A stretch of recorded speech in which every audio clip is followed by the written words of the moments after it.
omwezi gwa Ssebaaseka tugutambuddeko ennaku 10 kyokola ekyokwekuumira ku mukutu guno kya ttendo nnyo era nkusaba tojjanga okwo.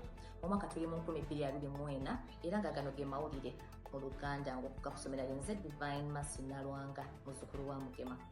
Mu mboozi yaffe esoose, disitulikiti y'e Kyenjojjo esobodde okuzzaawo yiika z'ebibira ezisoba mu 107 mu kaweefube awoomeddwamu omutwe ekitongole ekivunaanyizibwa ku bibira. Mu nteekateeka eno abantu abaali basala embaawo n'okwokya amanda mu bibira baateekebwawo pulojekiti ez'okuwakula enjuki mwe bayinza okuggya ssente bwe batyo balekerawo okusaanyaawo ebibira. Ate bo abasomesa olulimi Oluswayiri mu Uganda bakukulumidde Minisitule y'Ebyenjigiriza olw'okubasosola n'etabassa ku lukalala lw'abasomesa ba gavumenti abagenda okufuna emirimu gy'okusomesa abayizi omwaka guno. Mu lukuŋŋaana lwa bannamawulire lwe baakubye ku ssomero